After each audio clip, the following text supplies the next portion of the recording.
We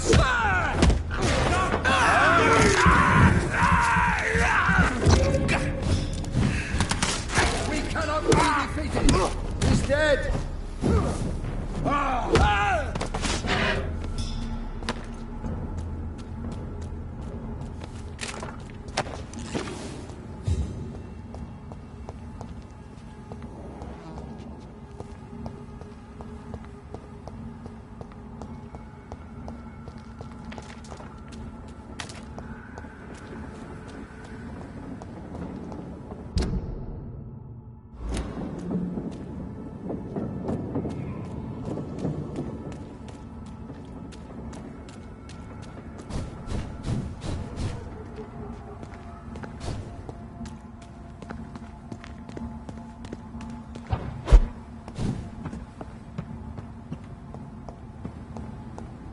It's locked, all right.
Good evening, Dr. Reed.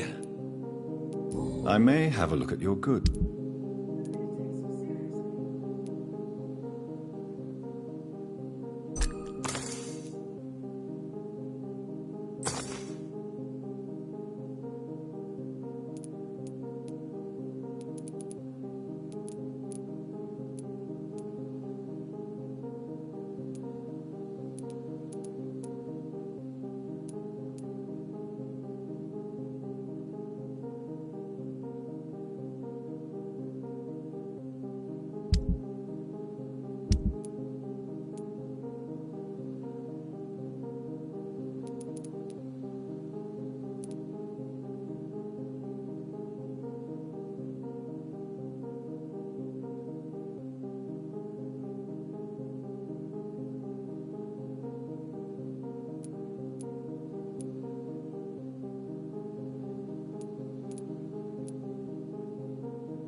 come into your house.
Not a good place for a stroll. It's mine.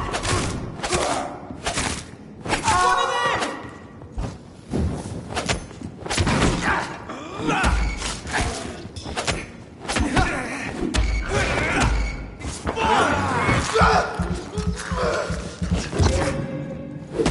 Shit!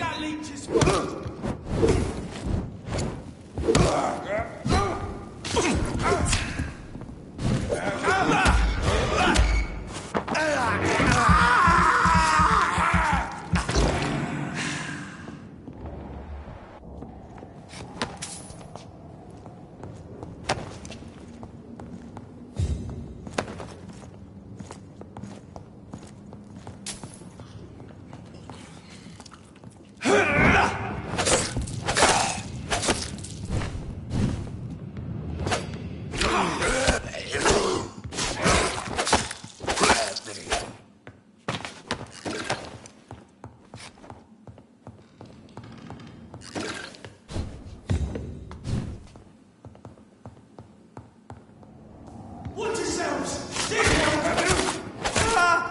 Fuck, it's fast!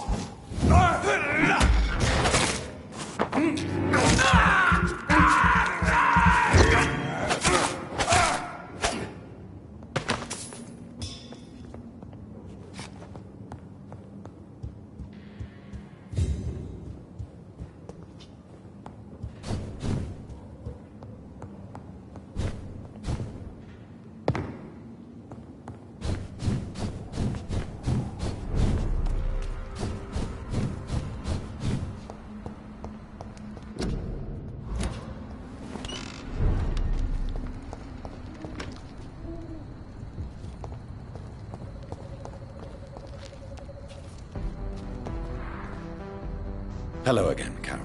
How are you? My mother always told me that she had to protect me from the cruel world. Now I see what she meant. This is a harsh and violent world, Dr. Reed. Yes, Carol. As you know all too well, it can be a violent world. I don't know what you mean. And I prefer you call me Miss Price. I'm not a child anymore.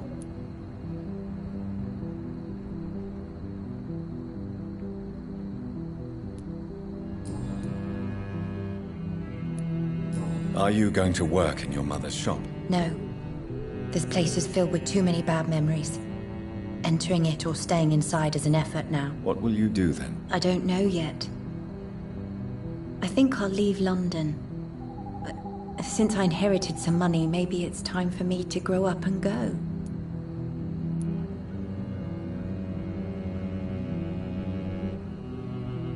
How have your neighbors reacted to this tragedy? Nobody came to the funeral.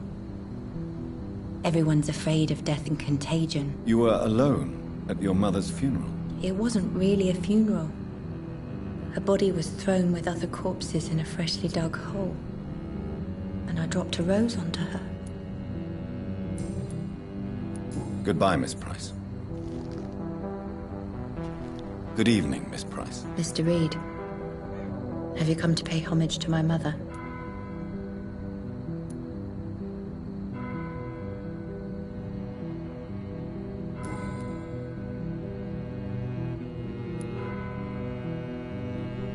How do you really feel, Miss Price? I feel like I'm on the edge of a cliff. Fear of being alone is pushing me toward the void.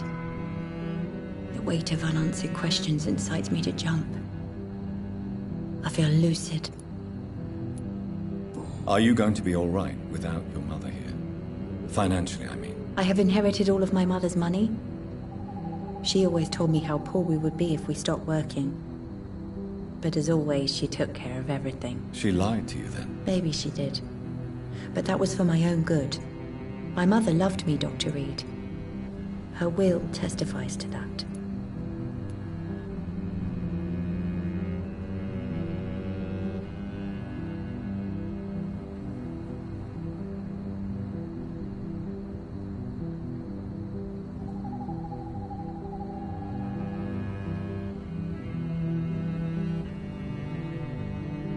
Do you remember now what your mother did to you, Carol? Do you realize how badly she treated you? My mother was a sick person who was afraid to be alone. Her whole life, she looked at me like the embodiment of all her fears and failures.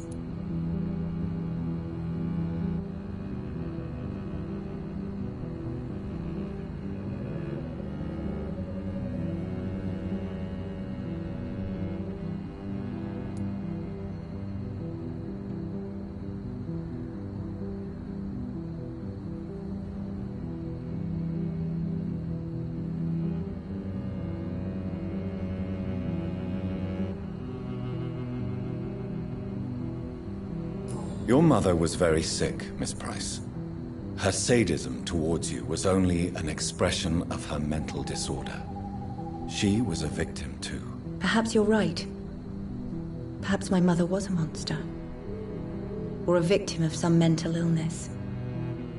All I know is I can't imagine my life without her.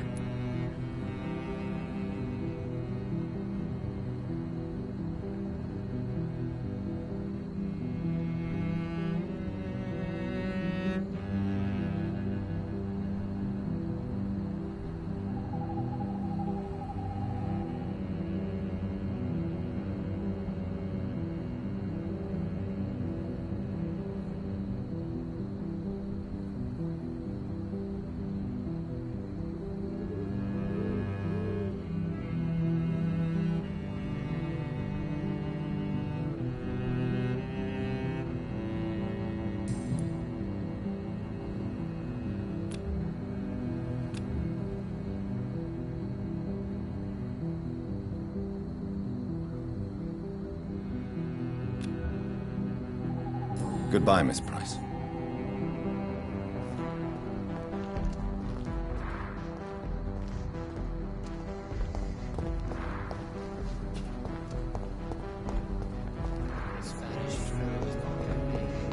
I cannot enter.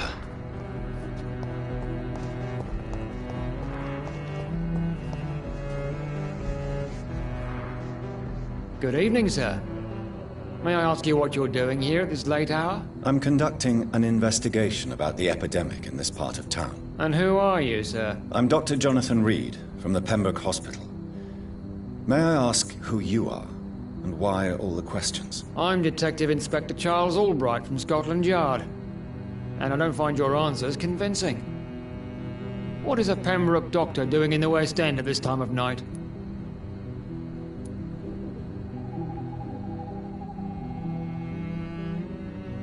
I work for the Ascalon Club. Here is my permit to go freely about the city. The Ascalon Club? You should have said so, sir. I must warn you, these streets are dangerous, and you'd better be careful.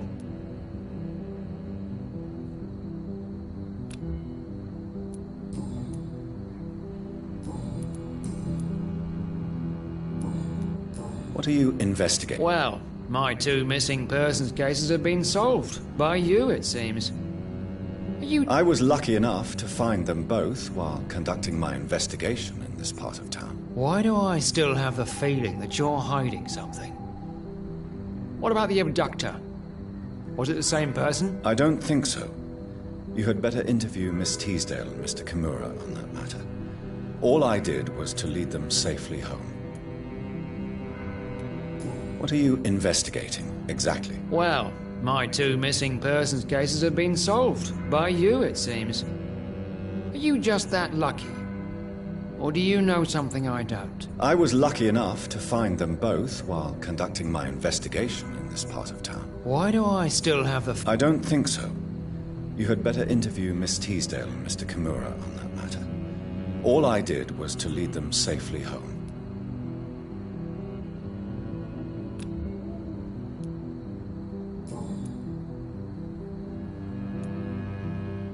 What are you really doing here? I told you.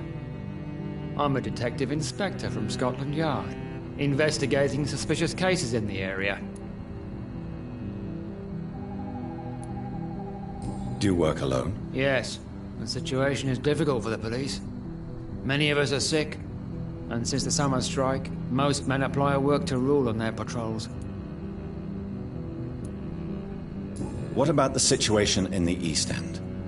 Why are there no police there to protect the civilians? I know, it's a shame, but we just don't have enough men to cover the entire city.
Goodbye, Detective Inspector Albright. Goodbye, Dr. Jonathan Reed.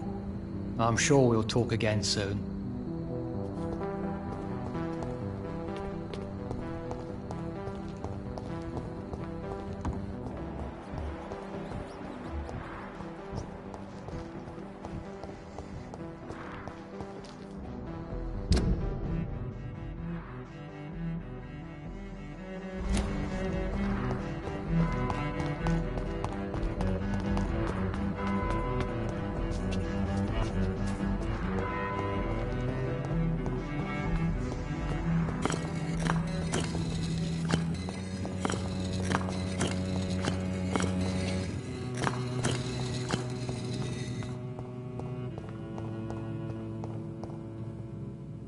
Good evening, Jonathan Reed. Can I help you in any way?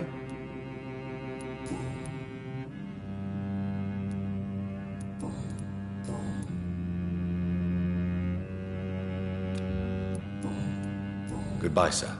Until we meet again. I rarely wander, yet it amuses me to converse with your kind. Perhaps London will survive the epidemic, but I see terrible trials.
No civilians allowed, sir. Hey! I'm talking to you! Put an end to you!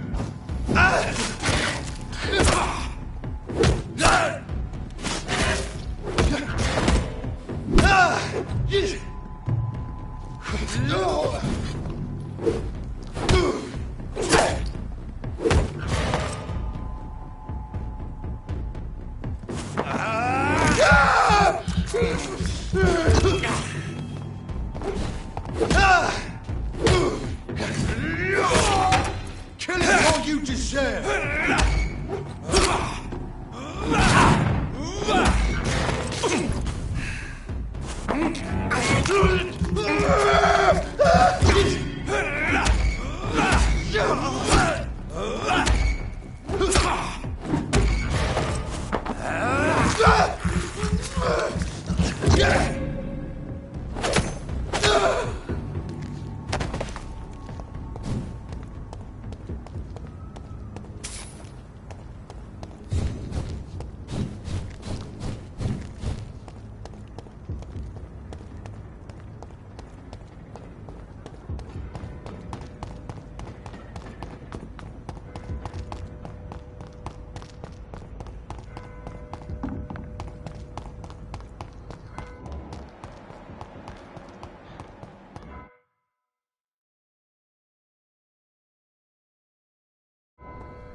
Support the equality between men and women.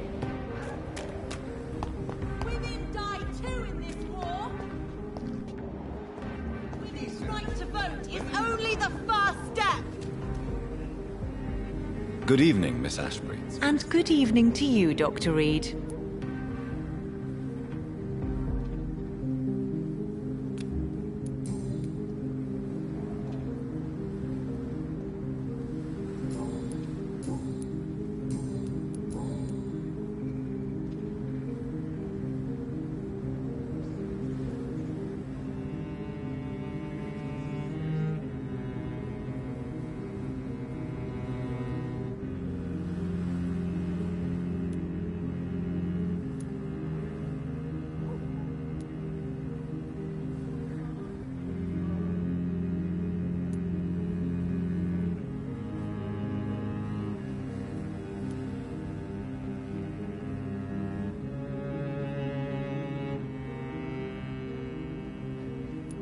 Do you know why Lady Ashbury chose you to become her daughter? No, I don't.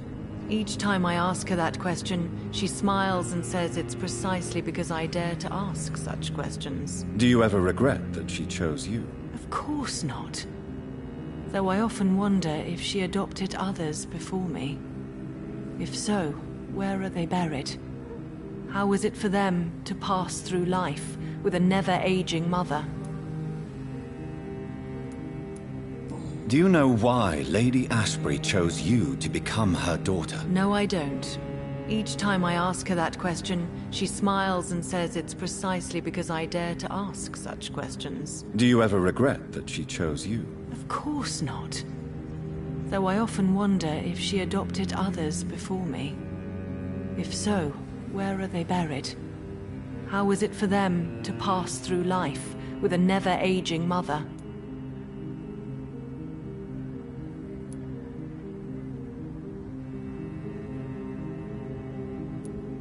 Why do you still hope to become a vampire in spite of your mother's refusal? It's the immortal aspect of vampires that interests me. The world won't improve unless women take charge. I'm convinced of that. You're obviously a clever woman with a good education and a brilliant future. But have you thought about the price you'd have to pay? The loneliness, the necessary masquerade. Is it not true of every high position? To change this world and make it a better place, one needs time on one's side.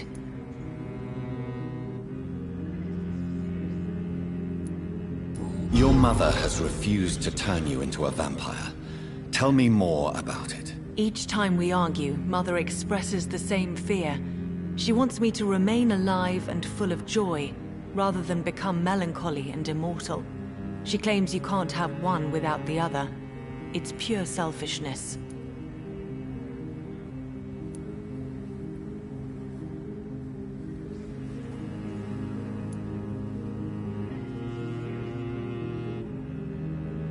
Your mother has walked this earth for much longer than you or I.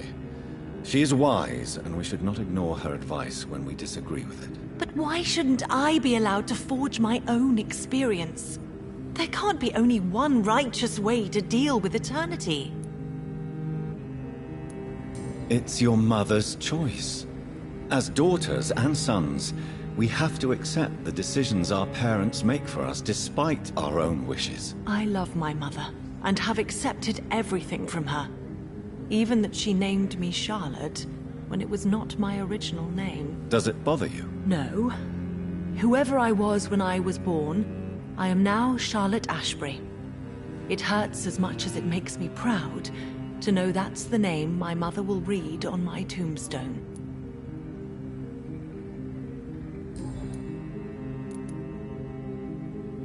Tell me, Charlotte, how do you plan to achieve eternal life, since you've obviously given it a lot of thought? I won't give up.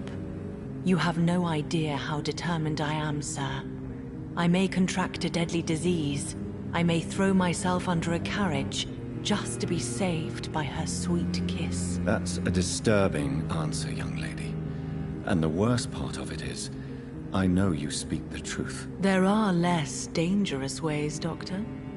Instead of throwing myself under a horse like Emily Davison, I could just throw myself into your arms.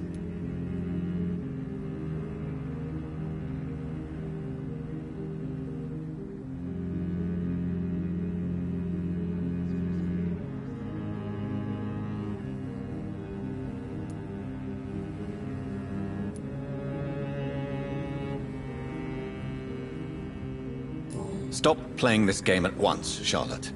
This is unworthy of you, of your mother, and of myself. I'm sorry, Dr. Reed. Please forgive me. That was stupid.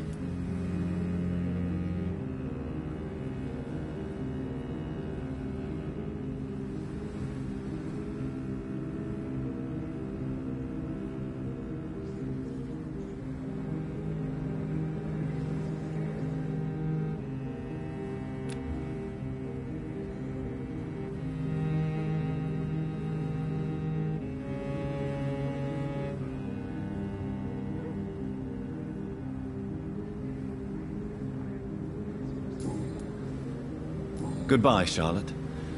Give my best regards to your mother when you see her. She's been quite...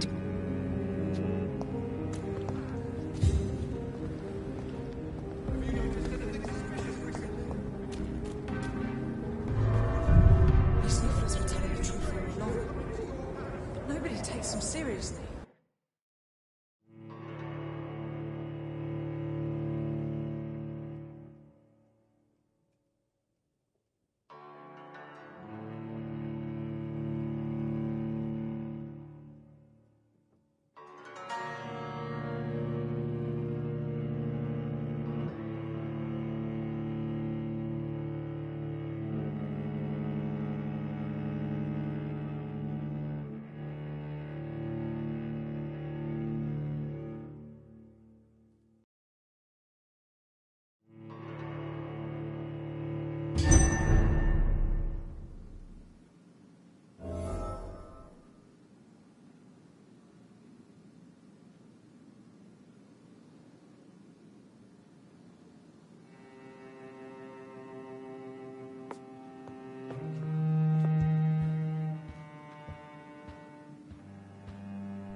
Always a pleasure to see you, sir.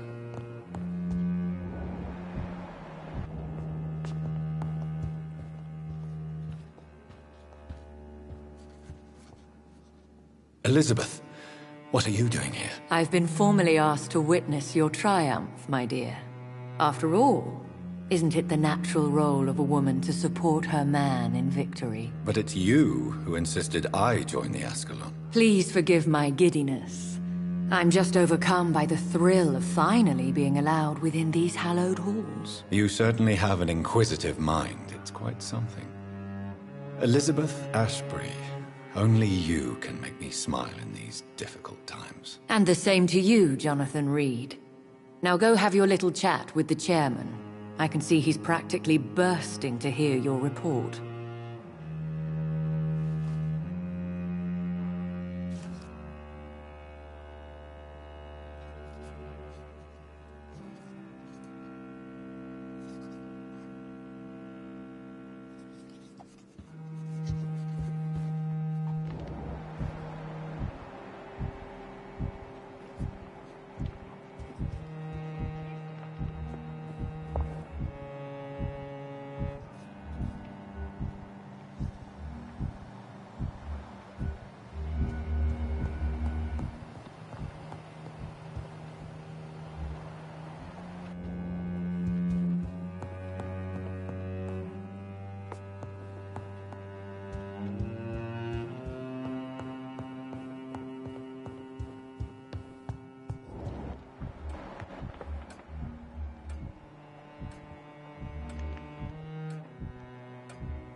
Welcome back to the Ascalon Club, Lance-Bearer. Please, tell us the good news. Have you put an end to the epidemic? My hypothesis was correct. Doris Fletcher was the source of the contagion in this part of town. She was probably the first to be infected. And you cleansed her before the hunters, I've been told. Well done, Dr. Reed. You thrust your lance and pierced the very heart of the corruption.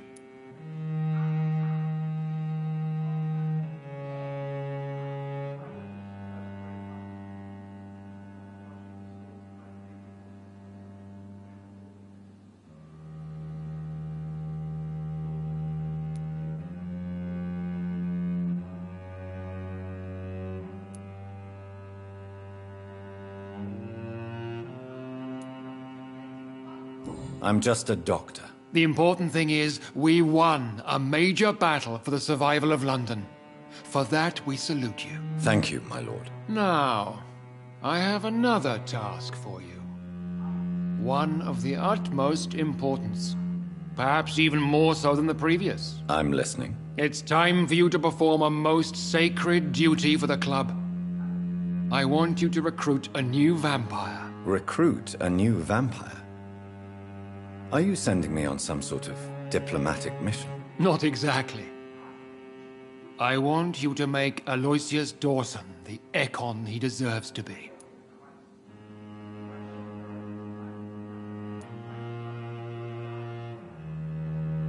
I'm sorry, but I can't. Are you questioning my orders? No.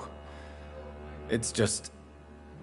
I'm not sure I'm ready to have another progeny after what happened with my sister. The rebirth of Aloysius Dawson is a necessary step in our campaign to ensure the safety of London. How would you like me to proceed? Aloysius is waiting for you at the Dawson estate. Once the deed is done, I'll join you there to celebrate this momentous occasion. Before I go, I have a few questions. All right. I'm listening.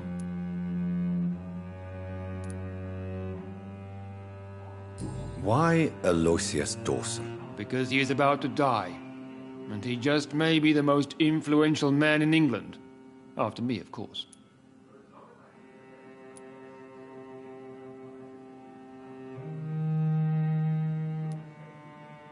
Does he know I'm coming? He can't wait to become your progeny, Dr. Reed. Especially now that you have shown how strong your lineage is through your sister. Did he choose me? No, I did. My decision is very recent, to say the least, but it is entirely mine. How would you like me to proceed? Don't worry. Aloysius has had many years to prepare himself. He has studied our kind for decades. Is there any danger? Our blood alters a mortal body so deeply that some don't survive the metamorphosis. They die for good. But Mr. Dawson has been preparing himself for a long time. So shall I just let him drink my blood? Yes. Aloysius will gratefully sup on your blood. His heart will slow, then stop. But he will rise again as one of us, an immortal.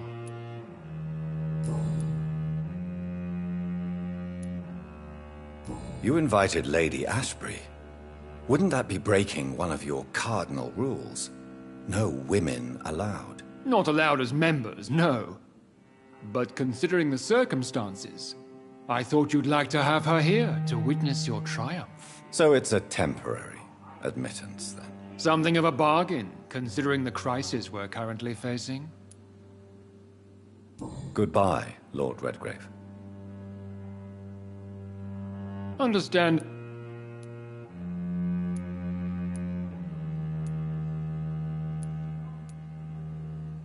Goodbye.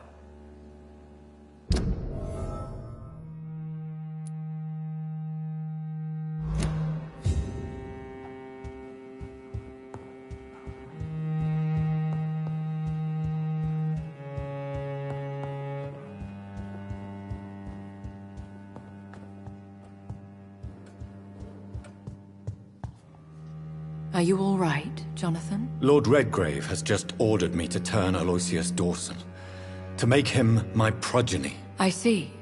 And how do you feel about this?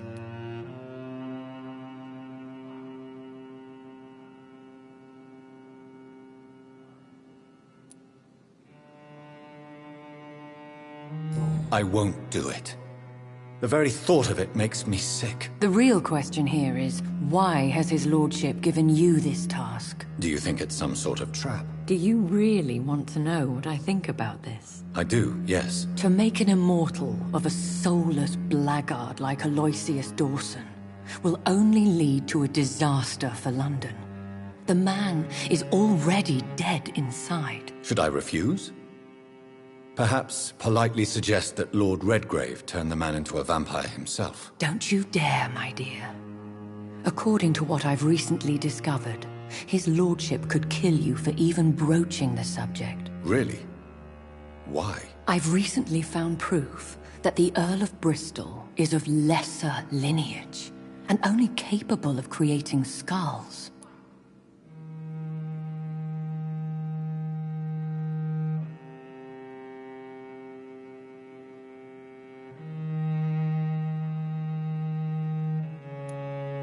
Please tell me more about your recent investigation. As long as you lower your voice.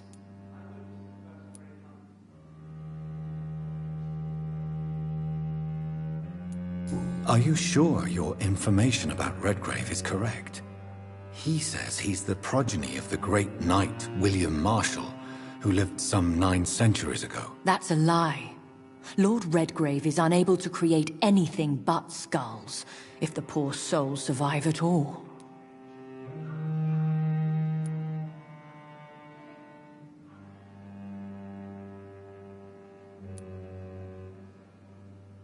How can you be sure the information was correct? I made the acquaintance of a most interesting informer while investigating your maker, from whom I learned the truth about Lord Redgrave. Why so vindictive?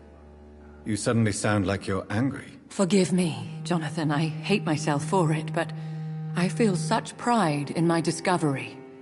I'm afraid I just can't help it. Which is? He did serve William Marshall. And yes, the blood he covets as a token does truly belong to that legendary knight. But he was never his progeny. His lineage is not so noble.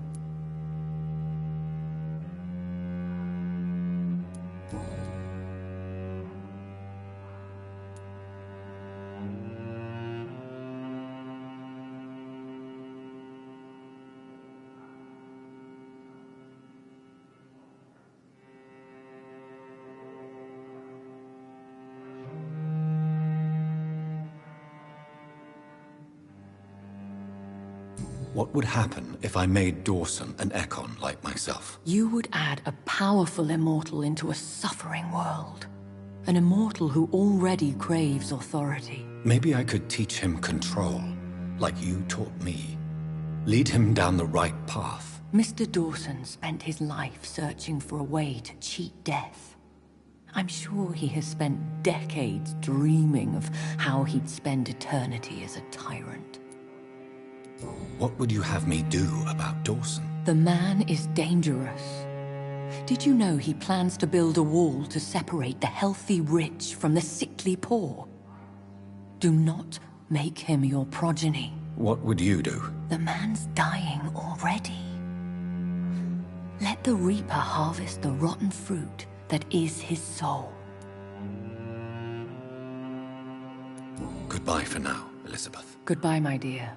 Please, be careful.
It looks like vampires have to obey Mendel's laws when producing progeny.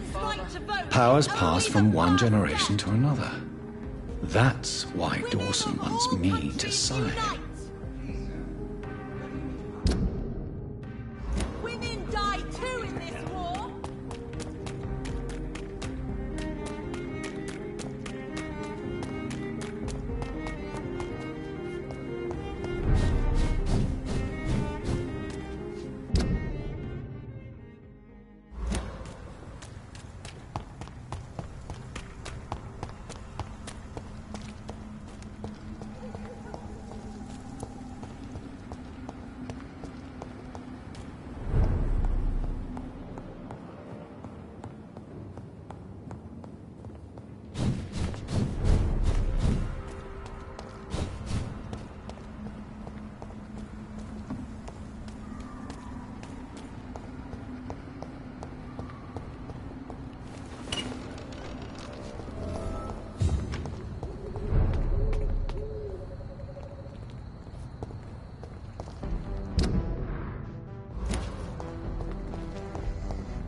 Dawson's mansion.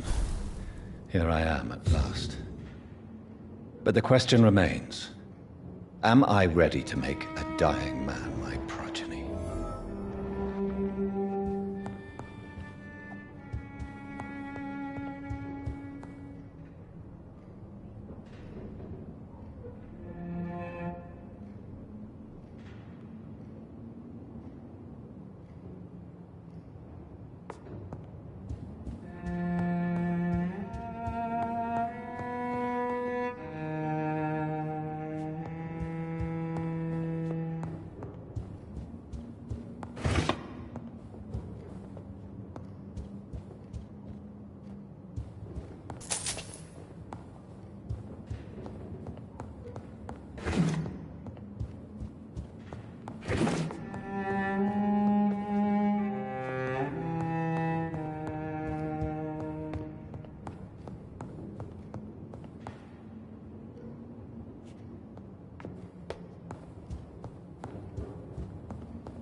Reduced in rank for falsely accusing a man of murder.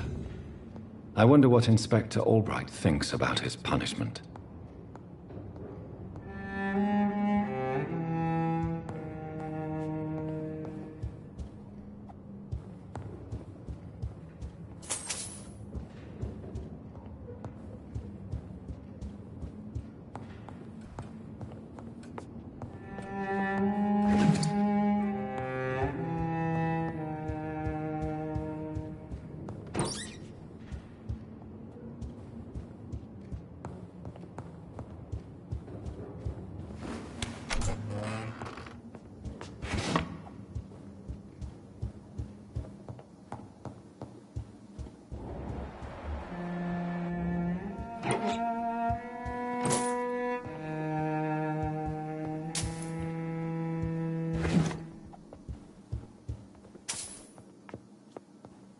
It's locked. It's locked, all right.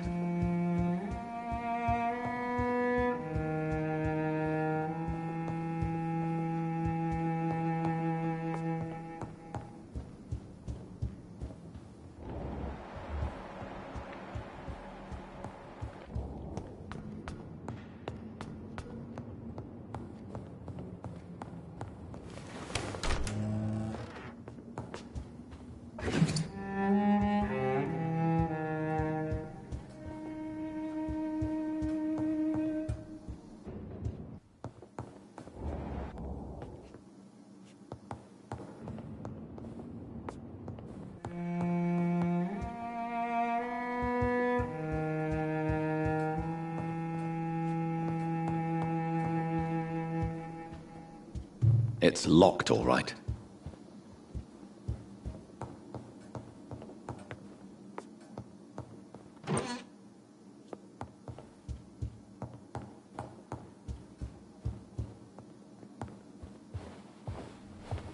Finally, you're here, Dr. Reed. What took you so long? I had to pass several of your barricades and outposts to access your mansion, sir.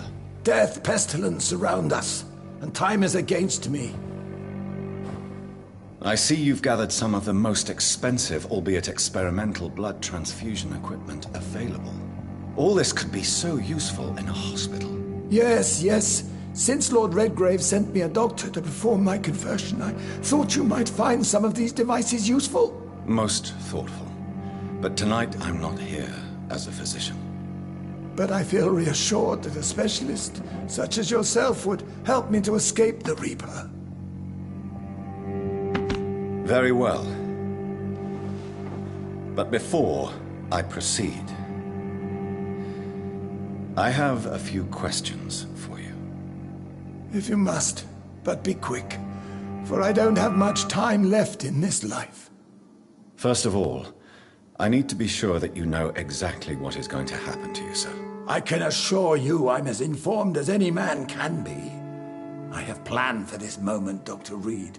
Planned very carefully.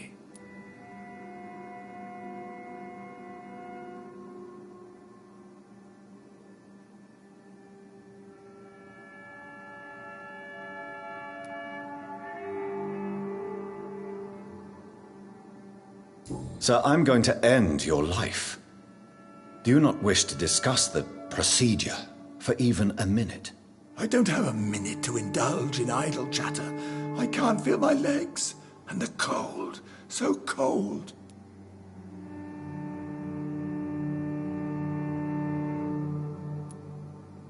What do you know about the Guard of Priwen? What I do know is that I'll crush anyone or anything that would dare to oppose me.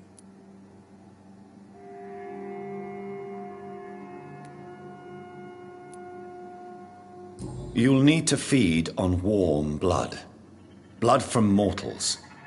How do you feel about that? I'm rich, Dr. Reed, and powerful. I'm sure I'll be able to acquire all the blood I need without ever having to sully my own hands. I will become your maker. Do you understand what that means? Well, I certainly won't consider you my liege, or some such drivel. You can be assured of that. Let's move on, then. Please, I'm cold and tired. I feel my life waning with every moment. But first, before you embrace immortality, what would you do with such a gift? That's a rather impertinent question, Dr. Reed, and I will do as I please. Answer me all the same. What will your first action be as an immortal? To save London. I will finance the most efficient quarantine ever seen. I will build a wall that will separate the sick boroughs from the healthy ones.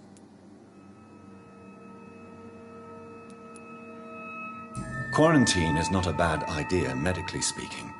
But I'm convinced this epidemic will not be contained by mere walls. As long as the right people are on the right side of the wall, that's all that matters.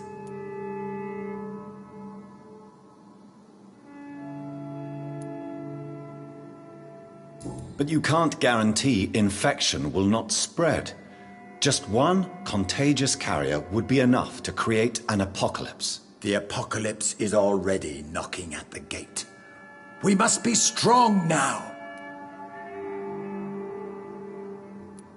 What if a new outbreak happens inside your walls? You'll have created a giant trap. That won't happen. As long as we dispose of anyone that is contaminated as soon as they are spotted.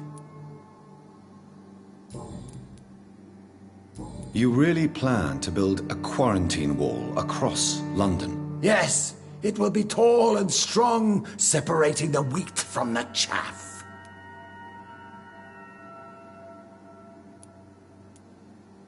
Let me guess. You mean to isolate the rich from the poor? This is a desperate measure for desperate times. England must prevail, Doctor, no matter the cost.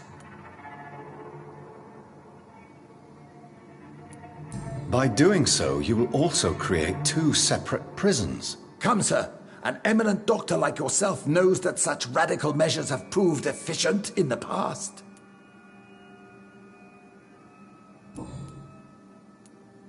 Who gave you the right to decide the fate of thousands of people? My money. My money and my pending immortality gives me the needed authority, Doctor. I'm a businessman. I'm used to tough decisions.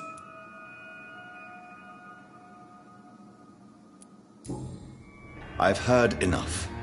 It's time to proceed. At last. All right, do what you have to do. If it hurts, so be it. I've been preparing such a long time for this.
You don't deserve immortality, Mr. Dawson. What? What are you prattling on about? I don't believe I've ever met a man so bereft of empathy. You, sir, are despicable. No! Wait! You can't! I made a deal with Lord Redgrave. I'll finance whatever he wants. Please, just ask him. Sleep now. Rest now. Forever.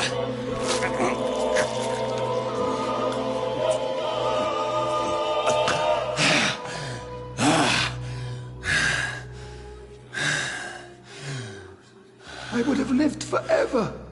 Who are you to decide my fate? Who gave you the authority?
Is it done, Dr. Reed?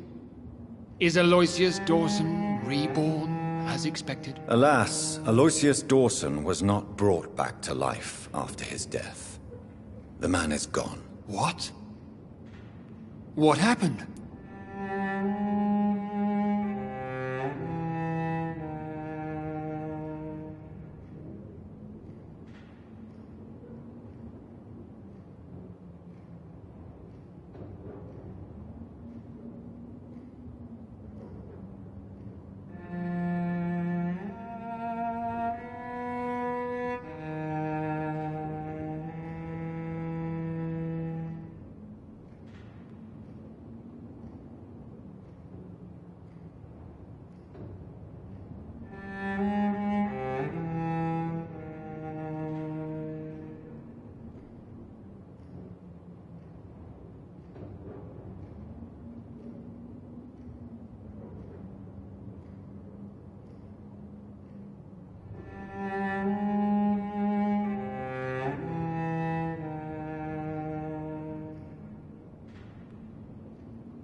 I could not let such a dangerous man become immortal. Not from my blood, not for you. This is an outrage beyond words. This is betrayal, pure and simple. I should kill you on the spot. You swore on William Marshall's blood. Well, get rid of me then. From now on, you're an outcast. Banished. You are forbidden to ever appear in front of us again. Ascalon will smite you on sight, and your heart will be thrown to the rats. I'll leave you then. Have fun with your puppets and shadow plays, Lord Redgrave. Yes, go, traitor, and take that awful creature, that counterfeit of a woman I saw waiting for you, and be gone!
We meet again at the strangest of times, young Ekon.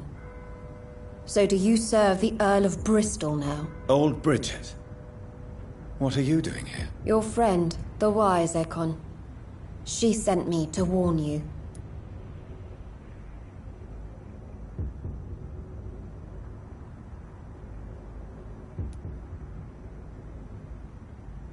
Did anyone see you?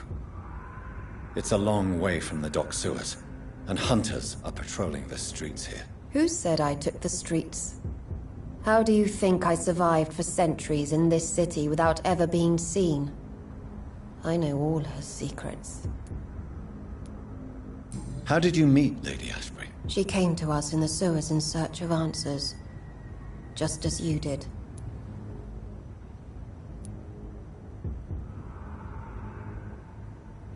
What kind of answers did you give her? I knew nothing of your maker, but we talked. We talked a lot.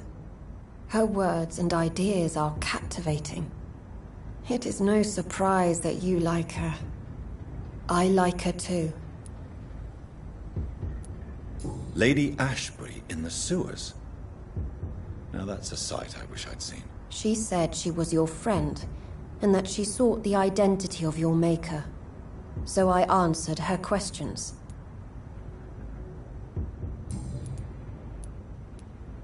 Lady Ashbury? You know her? Tell me what's going on. The lady approached me but a few nights ago, wanting to meet the sewer skulls. Once she questioned Harriet Jones. She agreed to help us. Harriet Jones is still with you then? How is she doing? Harriet remains angry, but is recovering slowly.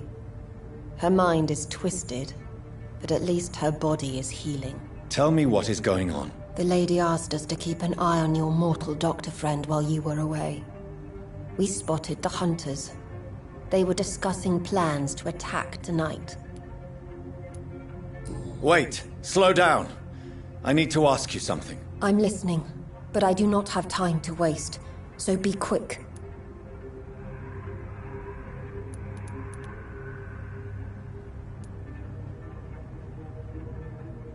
How did Elizabeth find you? She presented herself humbly at our gate and asked if we knew of any ancestral vampires hiding in London. She asked about Ascalon. She asked about many things.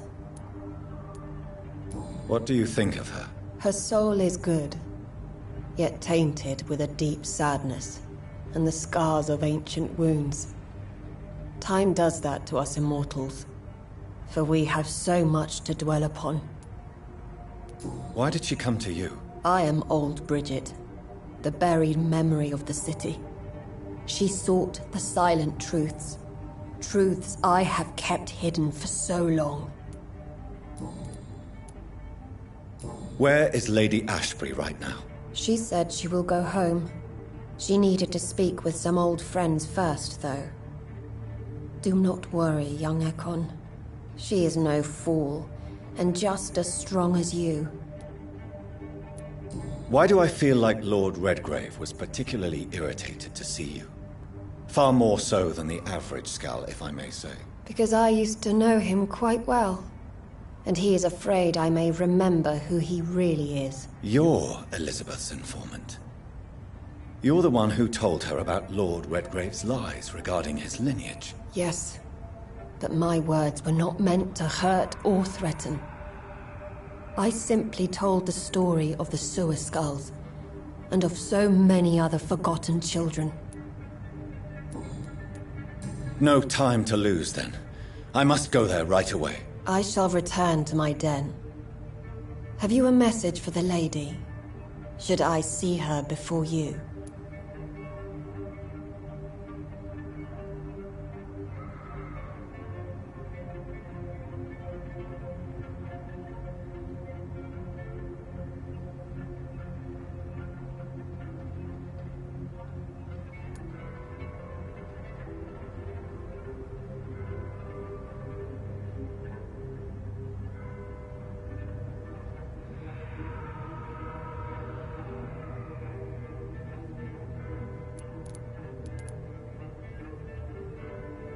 Tell her I worry about her.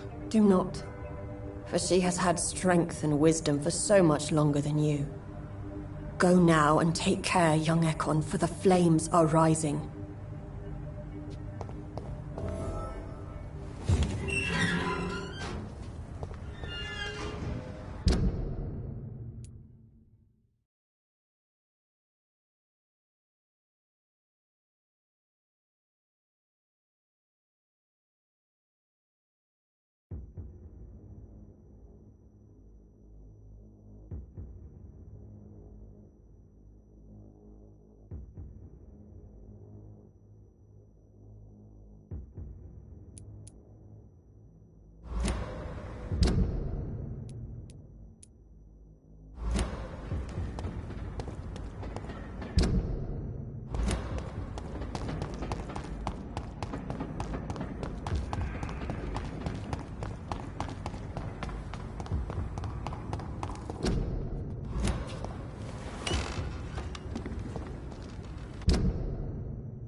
You really thought.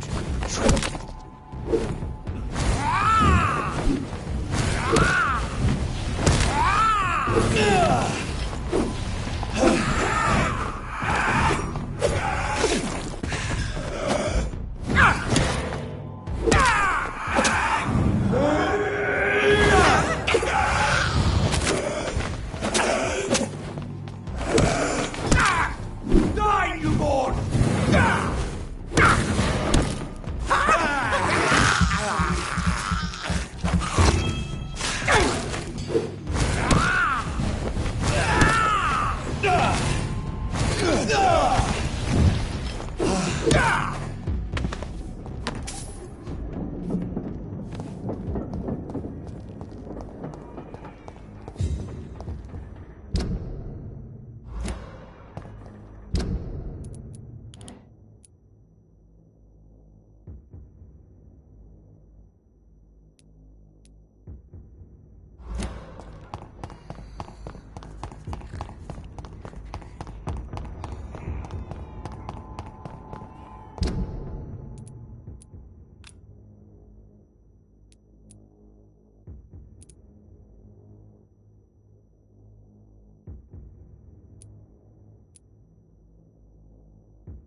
It's locked, all right.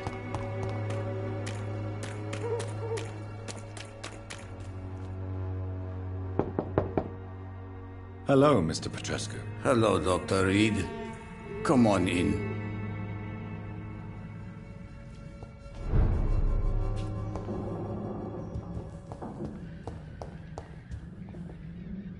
Yes? How is the sanity? We hold on, despite the Goodbye, Mr.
Welcome back, Jonathan. Do you need anything? Show me what you have in stock, please.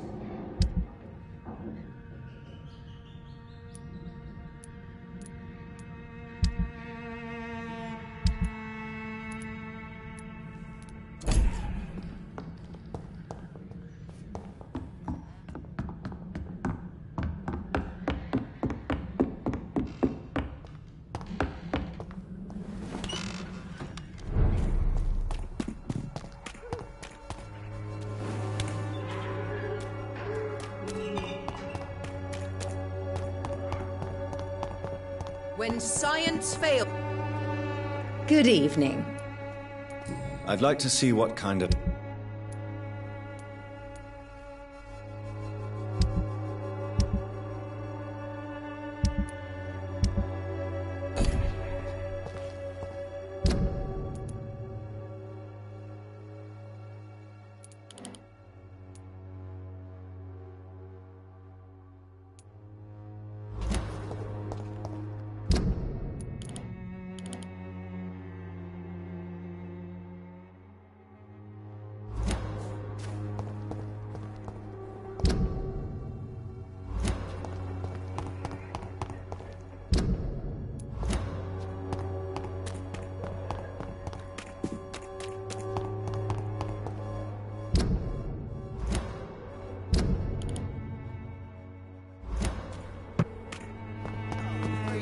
Don't have your money. Come on, Bab.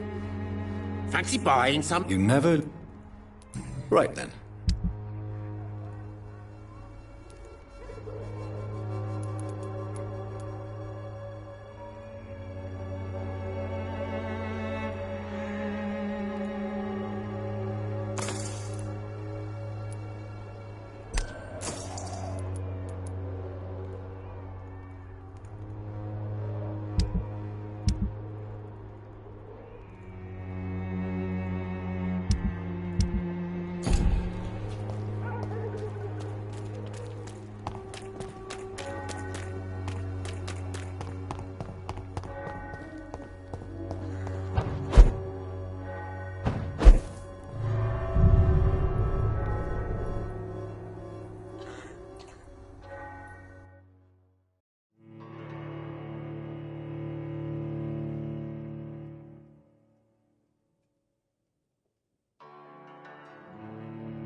Don't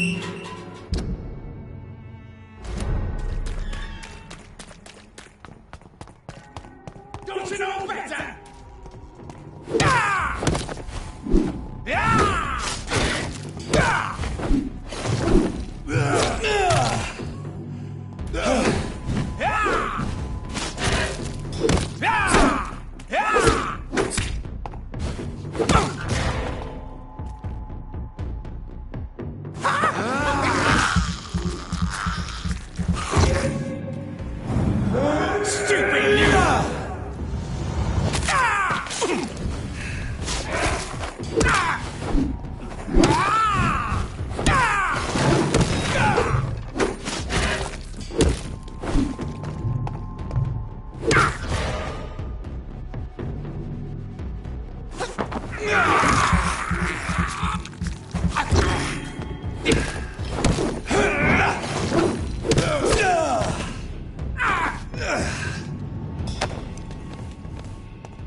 Die, newborn!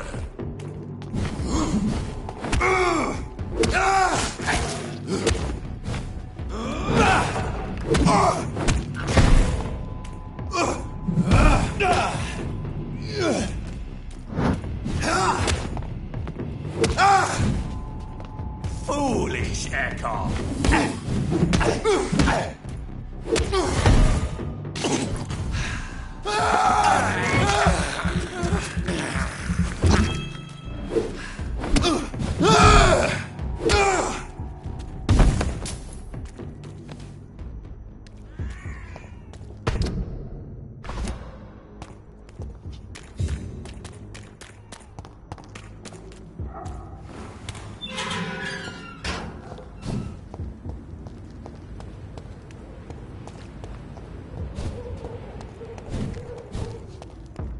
Ain't safe here for a gentleman. Look lively! It's on to us! Look lively! It's on to us!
I'll send you back in a fucking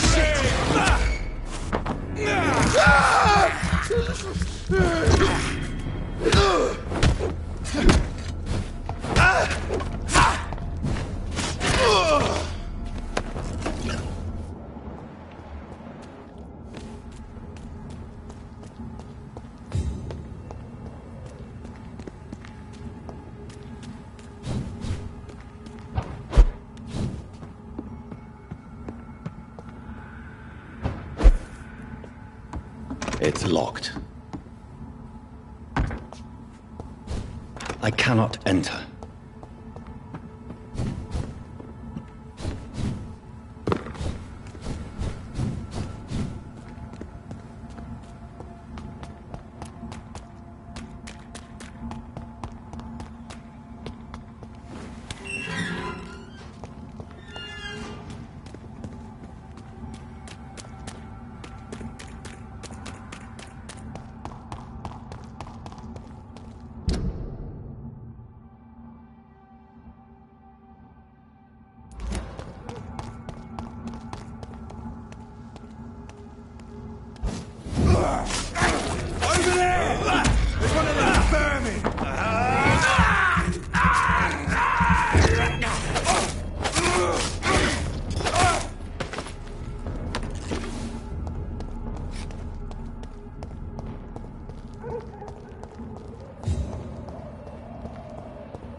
Elizabeth.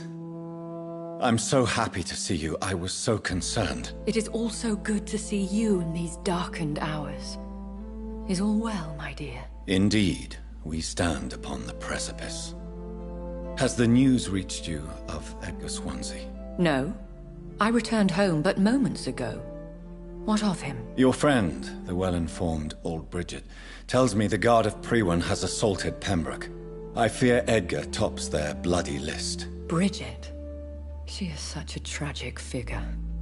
And yet, I sense deep inside, she has a delicate, fragile soul.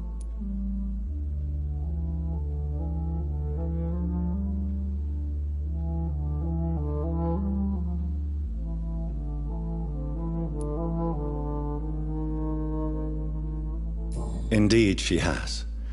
I'm glad you like her too. Once this is all over, I will study the sewer skulls. I fear I have made terrible mistakes, founded upon erroneous preconceptions. I was concerned for your safety. McCullum draws too close to you for my comfort. Fear not.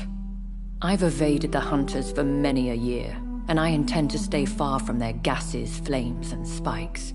Now, speak to me of Dawson. Aloysius Dawson is no more. I took care of him. I imagine the Lord Redgrave with spitting teeth. Ascalon has defrocked me and threatens to hound me from the city. This was, no doubt, inevitable. You did what you thought was right at the time. One can ask no more.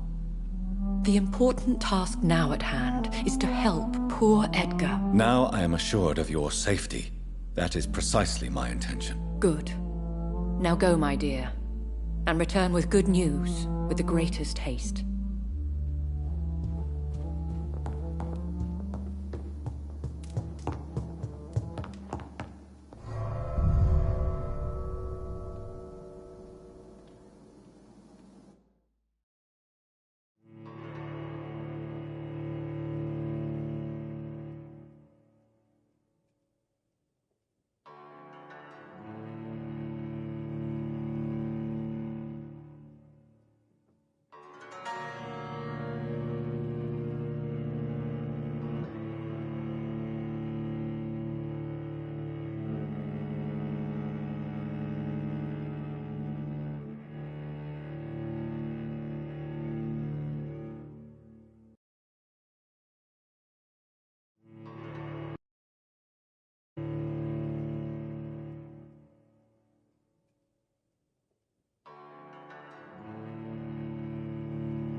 dog's fault, they say. Then the gang.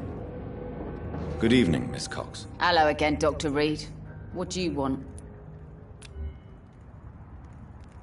Can I see what you have to sell? As long as you have money.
Good evening, Miss Cox. Hello again, Dr. Reed.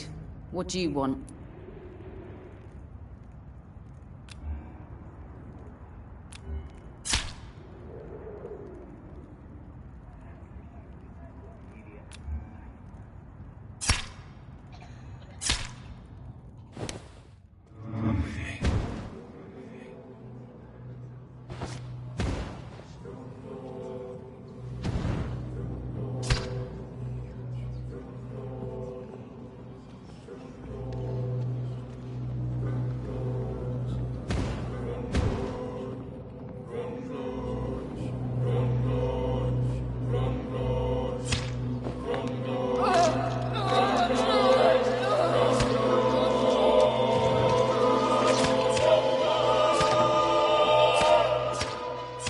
Bastard. My boys will avenge me. In the end, I will laugh at you.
This is Ascalon's domain. Prepare.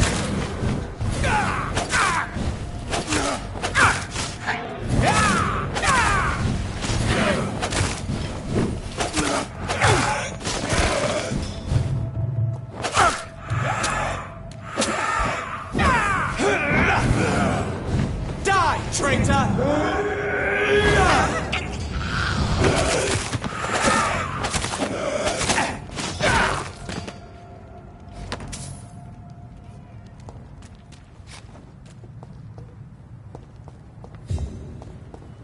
What is this truck? Are the vampire hunters here already?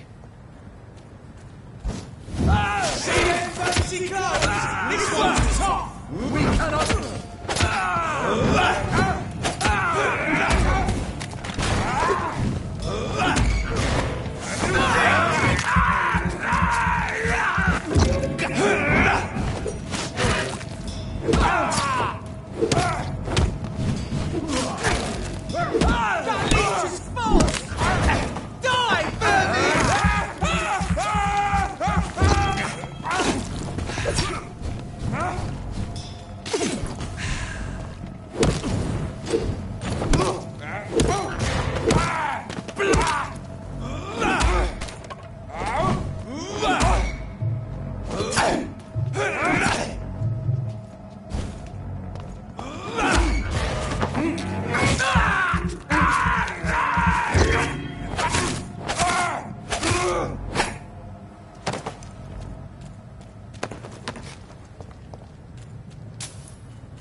Oh my god!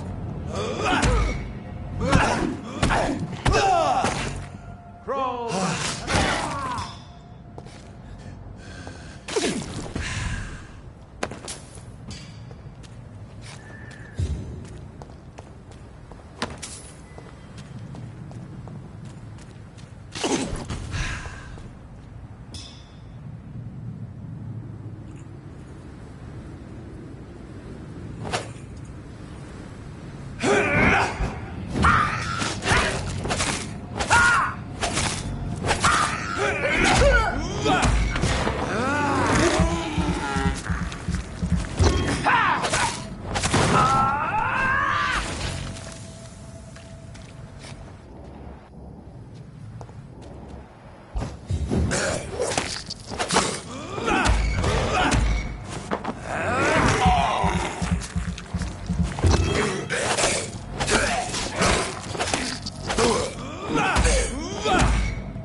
I can't believe I'm doing this.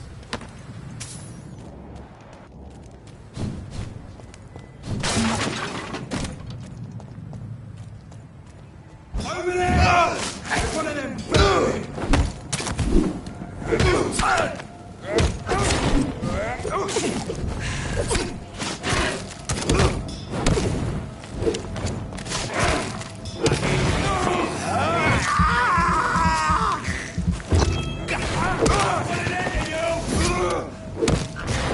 Killing's all you.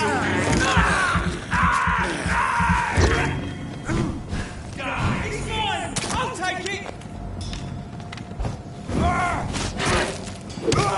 You're mine, Burby! All you bloody leeches need killing.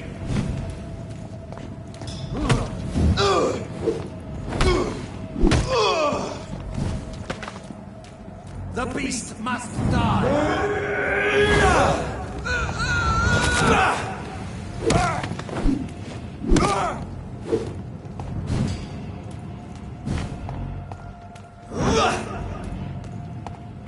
That leech is full!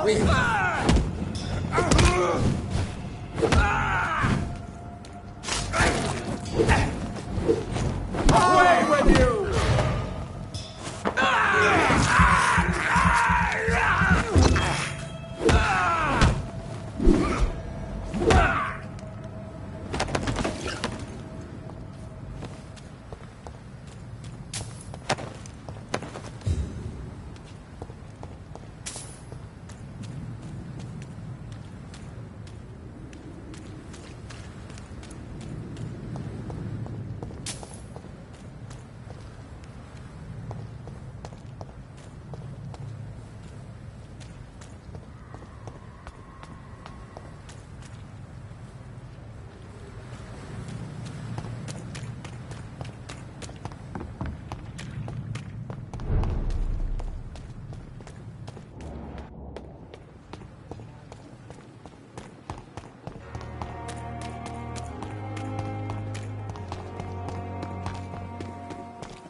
the lot of them. They are criminals who treat you at Pembroke.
Those bastards. What have they done to Edgar?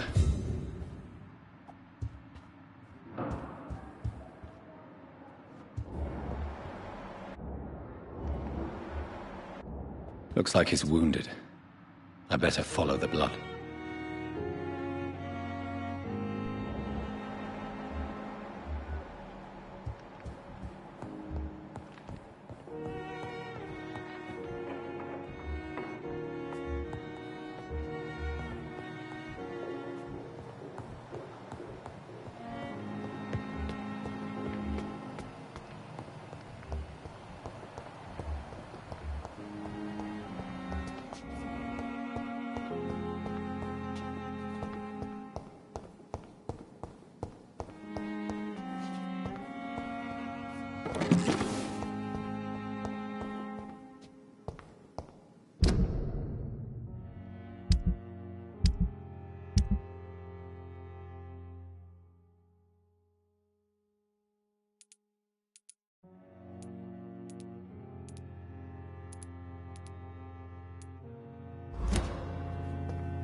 Ultraviolet curtains and orichalcum powder.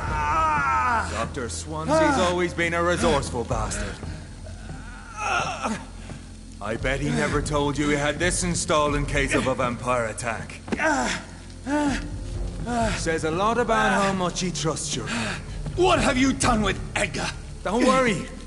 We don't kill humans. Even if your friend is deserving of a little punishment for what. What are you talking about? We know everything. Swansea and you created this bloody epidemic. You aim to unleash another disaster, just like William Marshall did. No! I'm trying to put an end to it, just like you are! You're its progeny, aren't you? Where is the monster hiding? It's still in England, isn't it? I have no idea what you're talking about. Jeffrey, please listen to me. No tricks. That shit won't work on me. We've found proof in the theater. Doris Fletcher was your first experiment. Now where is Marshall? Speak!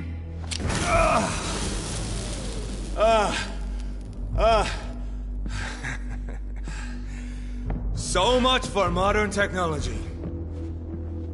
Time for the tried and true. Do you know what this is, Beast? This is a drop of King Arthur's blood. The blood of a true defender of Britain. Stronger than your evil powers.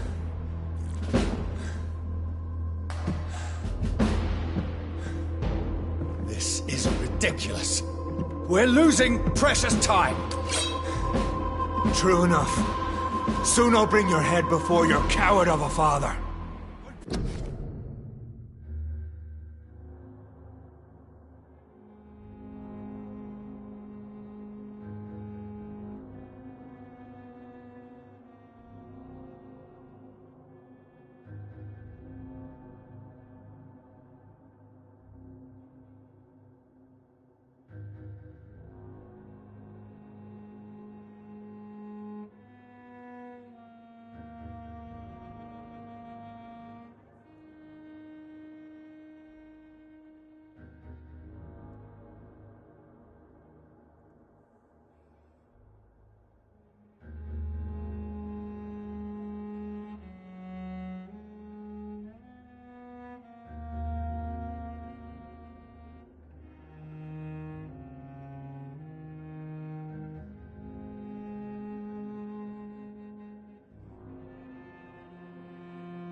pin you down! If you're so innocent, why does simple light burn you so much?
Come on, Reed.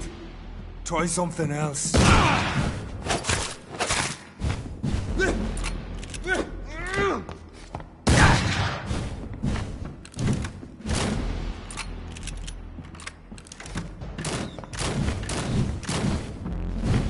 I know.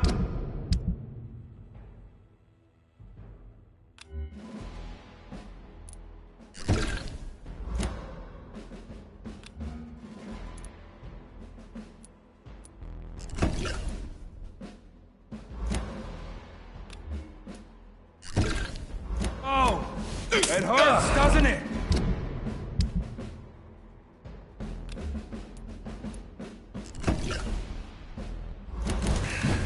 Your poisonous bite is useless on me.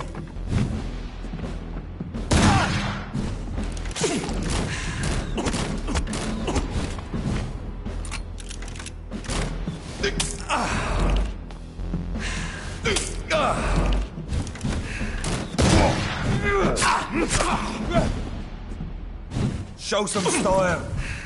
Fight like a man.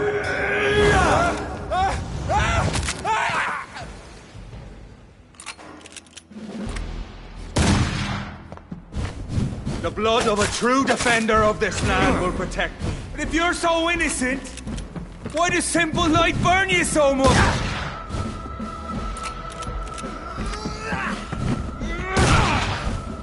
The free wind prevails!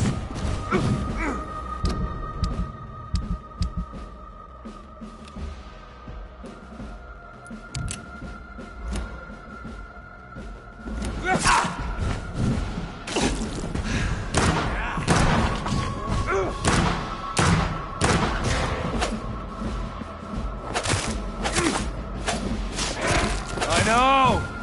It hurts, doesn't it? I'll pin you down!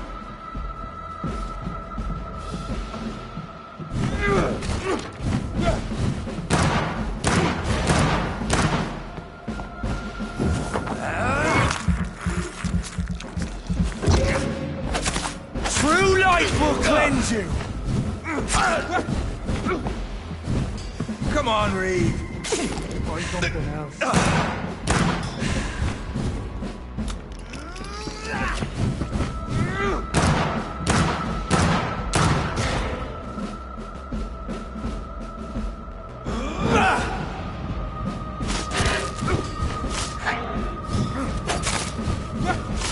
Show some style. Fight like a man.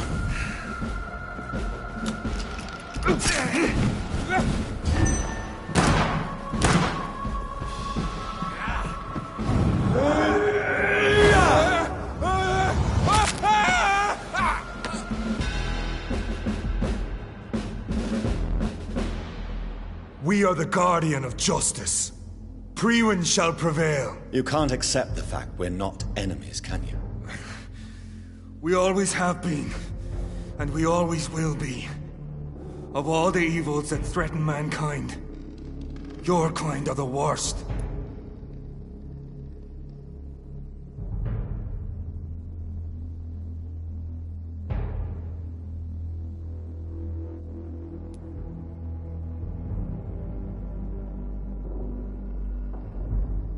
I'm not saying we could be friends, you and I.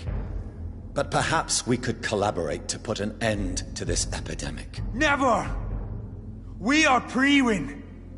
We do not negotiate. We do not compromise. There is no way you'll ever let me be, McCullum. You'll always hunt me down, won't you? There is no escape, Leech. Kill me now. For there is no way you can sway me to your ideals.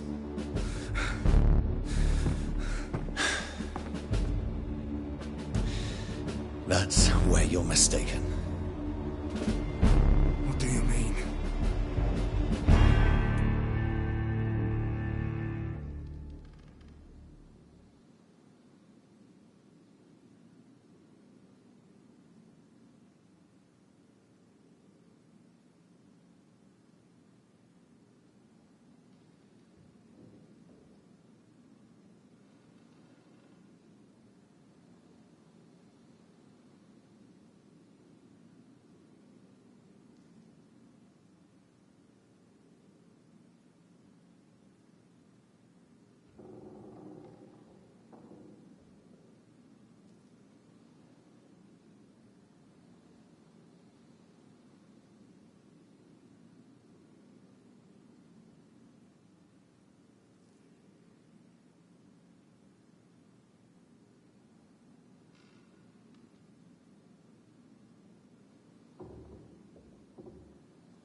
I'll spare you, McCullum. I'll offer you the mercy you never offered me. What is this ruse? This is no ruse, McCullum. This is me letting you go. After all, you and I are both trying to save this poor country, in our own way.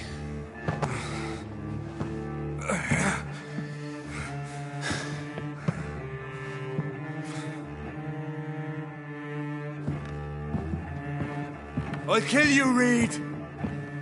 Next time we meet, I'll end you! See? Progress already. You called me by my name. Until the next time. Goodbye, Hunter.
for me!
Best. Elite!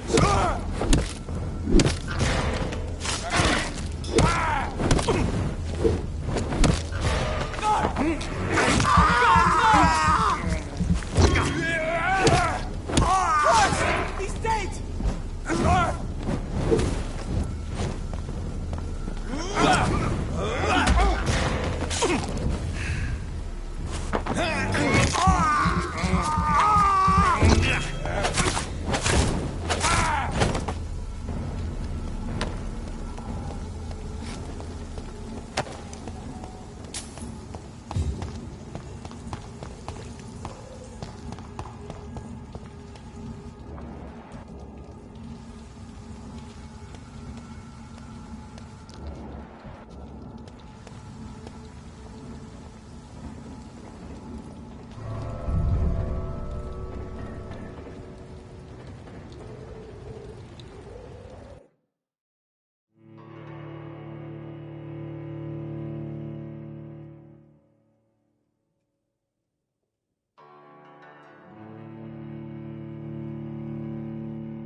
So Priwen never left Doris's theatre after they invaded.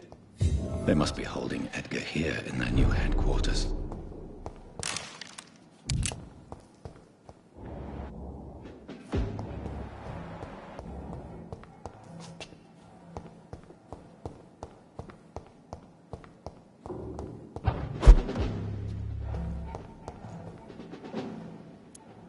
This is no... Die, vermin!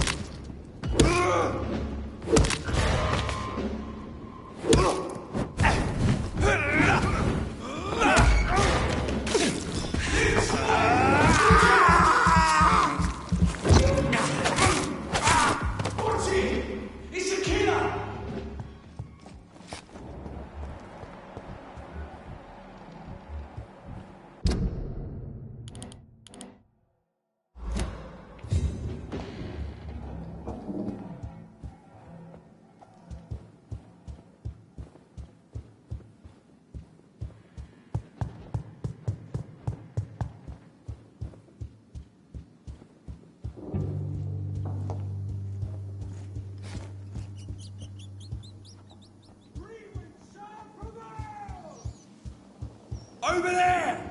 There's one of them!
Over there!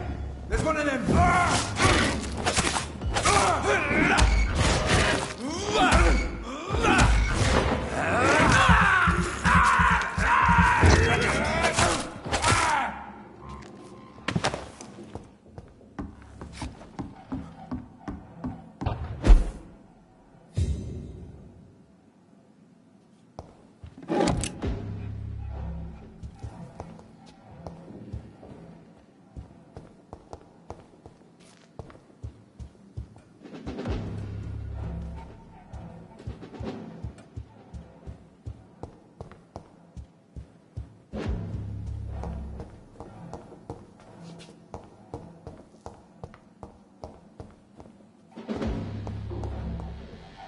Fear no evil. We do the Lord's work here.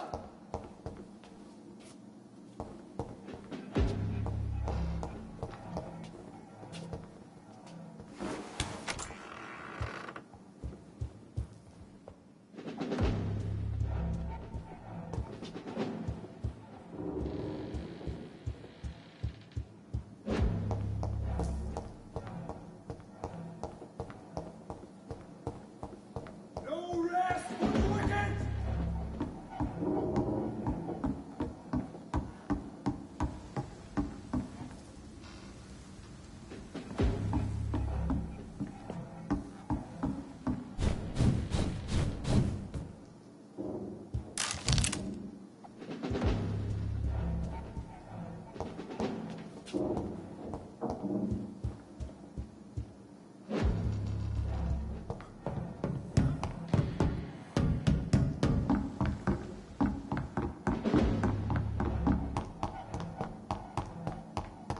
Remember your vows, friends!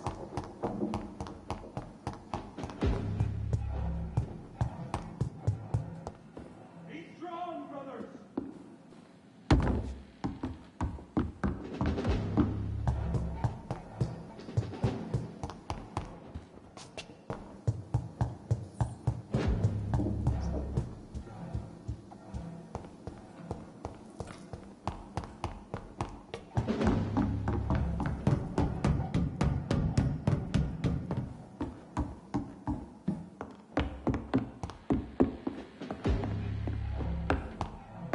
No rest for the wicked!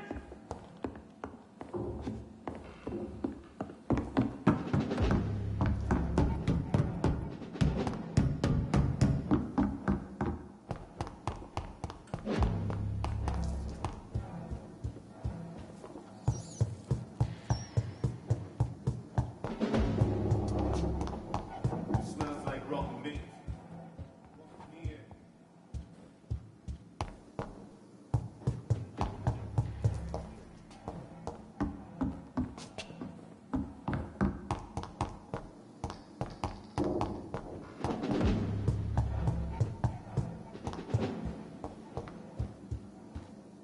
Lord, give us strength.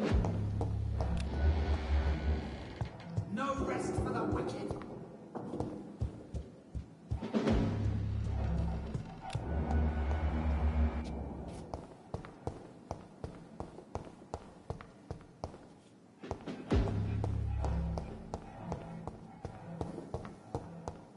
Lord,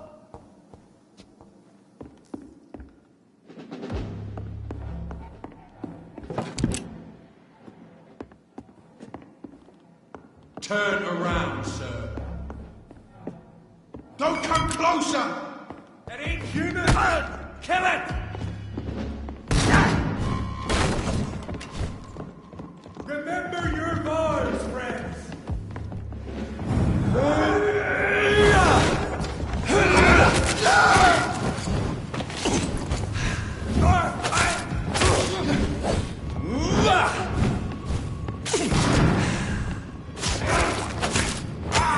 Filthy murder! Oh, what the hell has spawned you?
We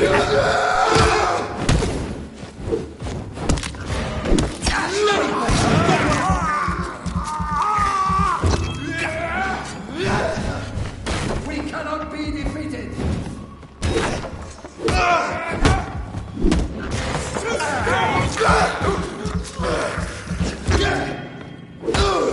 Away with you! He's dead!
Fear no evil. We do the Lord's work.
Doris Fletcher was about to become a disaster. I'm getting...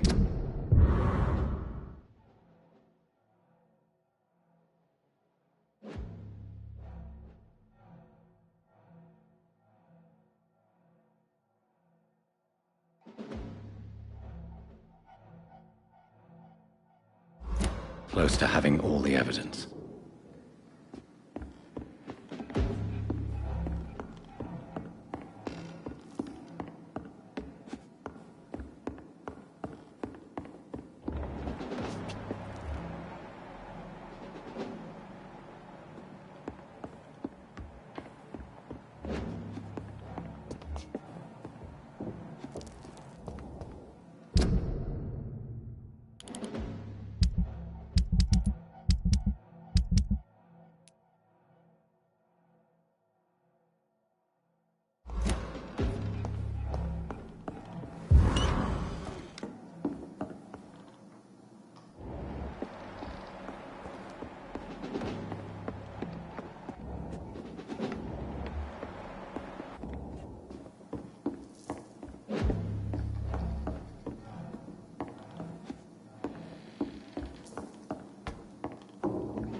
It's locked.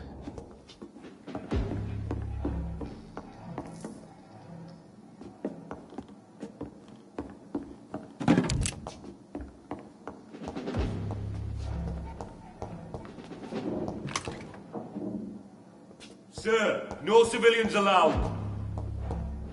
Out! Ah!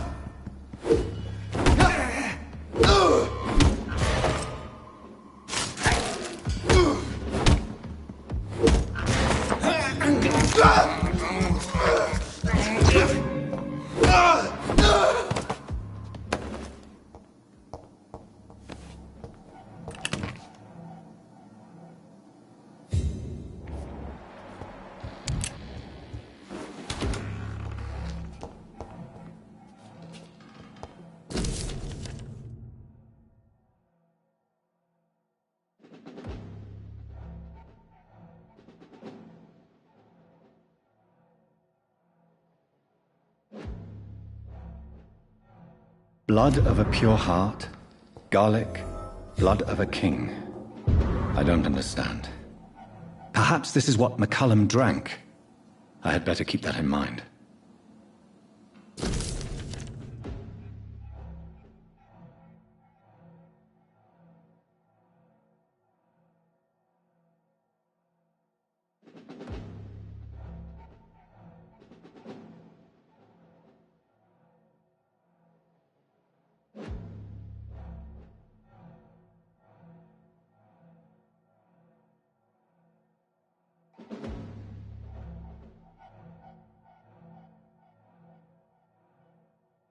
I should find the key to that box.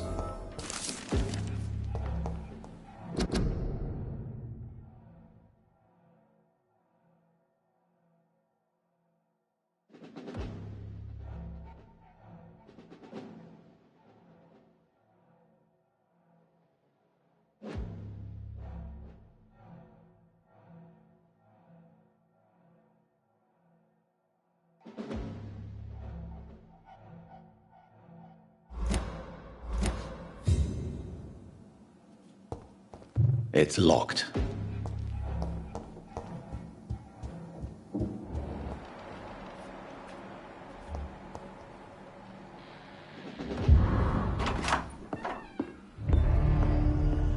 Edgar.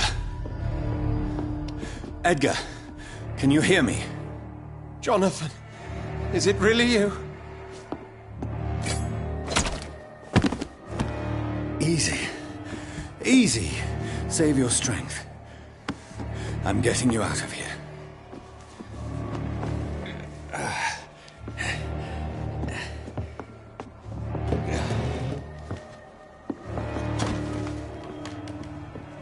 Don't try to spare me. As a physician, I know all too well when it's too late. Punctured lung, broken ribs, and internal bleeding. An accurate diagnosis, wouldn't you say? Edgar, what happened? They wanted me to confess. Beat me black and blue. Jeffrey McCullum ambushed me at the Pembroke Hospital. He was convinced you and I were responsible for the Skal epidemic. I never imagined that self-righteous fanatic would dare to attack us in the open. What became of him? To prove him wrong, I let him go. Really?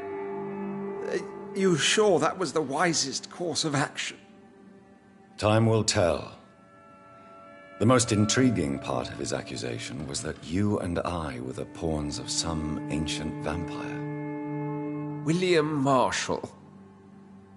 Yes, they tortured me to make me confess the same nonsense.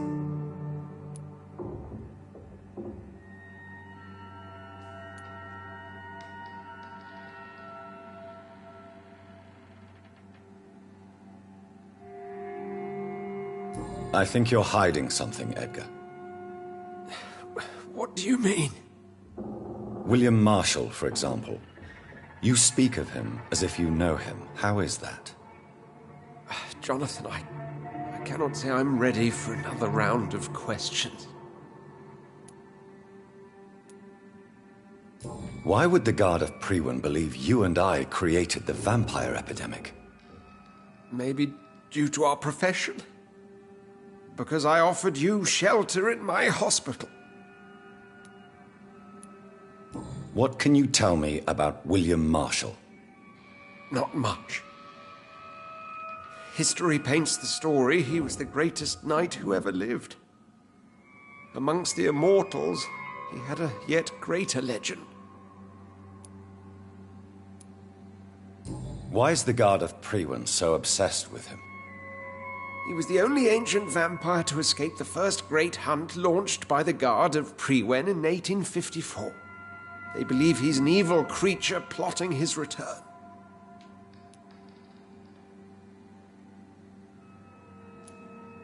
Why would he deserve such a reputation? I cannot say. The Brotherhood of St. Paul's Stole has next to no intelligence on him. All I know is that he's supposed to be the oldest of all the British vampires.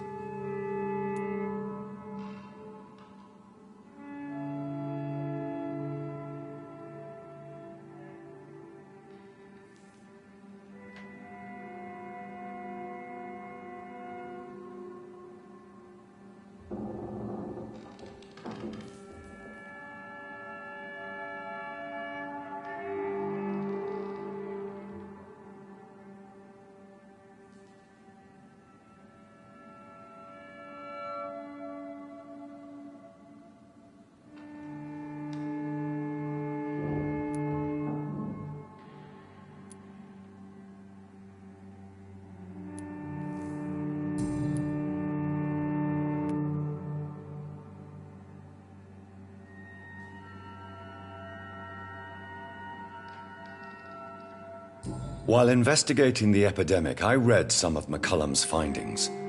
I think you have some explaining to do. I have nothing to hide, Jonathan. Nothing at all.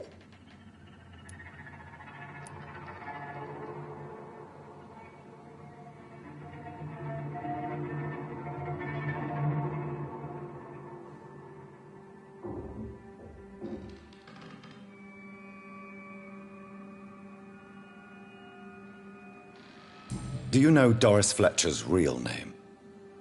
No, I'm afraid not. Her real name was Doris Jones. She was the daughter of Harriet Jones. What do you want me to say, Jonathan? Do you remember when we suspected Sean Hampton of killing Harriet Jones? Yes.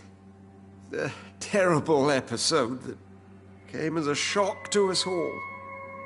Harriet Jones faked her own death. When I found her in the sewers, she confessed she wanted everybody to pay for what happened to her. That woman was extremely bitter, full of hatred and festering anger. Doris Fletcher visited her mother at the Pembroke Hospital. That's how she first got infected. I know nothing about that. Miss Fletcher once came to visit the sick. That is all I know. No, Edgar, there is more. Doris Fletcher was Harriet Jones's daughter. They exhibited the same symptoms: blind hate and strong physical mutation. What does this sad story have to do with us?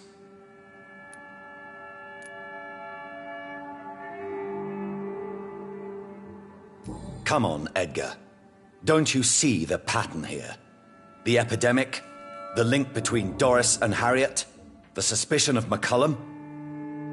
How could I? I never saw Harriet Jones again after she fled the hospital. Do you know where we are? Doris Fletcher's theatre. This is where that hateful creature plotted to spread the epidemic across London. I only briefly met Miss Fletcher once when she visited the Pembroke Hospital. You say it was to see her mother. She seemed like such a sweet and graceful woman. My point exactly. The disease turned her into a bitter soul, driven by vengeance just like her mother. A symptom of all the infected patients. Certain diseases are known to produce similar effects. Rabies, for example. And rabies is not the devil at work. Doris and Harriet shared more than a hidden family bond. They were the embodiment of the epidemic and are linked to the Pembroke Hospital. Come on, Edgar, this is no coincidence. I swear I'm at a complete loss. All I did was administer vampire blood to cure old Harriet. There was no evil plan, no diabolical plot. You did what? I tested the regenerating and healing properties of vampire blood on Harriet Jones. My only intention was to find the cure for influenza, I swear. Whose blood did you use? William Marshall's? Mine? Lady Ashbury's. While transfusing her with human blood, humanely appeasing her hunger, I also kept samples of her blood for my research. You used her blood on Harriet Jones? My God, Edgar, that's unethical. You betrayed 2 of your patients at the same time. How dare you judge me? Must I name the alarming list of your victims? We are both deceivers. But at least I know I'm a monster. You have worked beside me. You saw what I'm doing at Pembroke Hospital. Jonathan, you know I'm not an evil soul. Just another victim of this tragedy.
No, Edgar. You are not going to die. Unless you want to. What do you mean? I can save you, Edgar. I can turn your broken body into one like mine. You truly would? After all I've done, after all that's been said, you would offer me this gift? I have no way of knowing which punishment would be worse, Edgar. But it is not for me to decide. So? Oh, please, Jonathan, please. I beg you. This is what I've always wanted. This is what I've always searched for. Very well, then.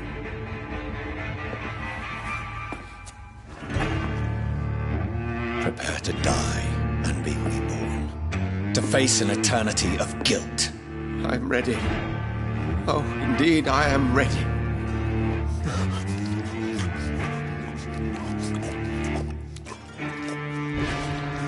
Enough!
It's locked, all right.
No rest for the wicked.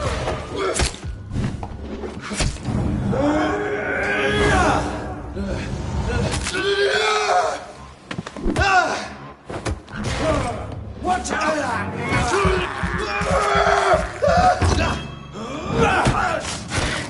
Remember your vows, friend. Stop that vampire! Die, leech!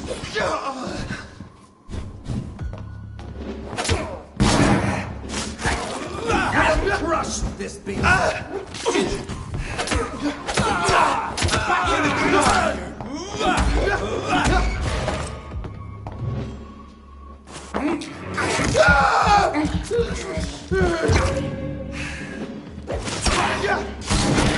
I have it. I can now open the box.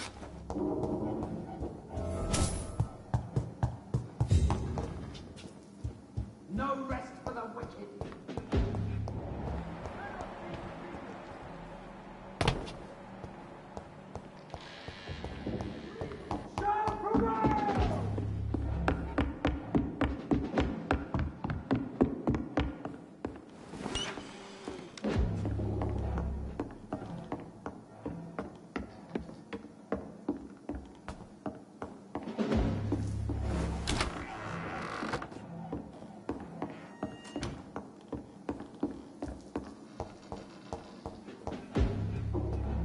I really don't know if I should read this.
I can't believe it.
Return at a more convenient time.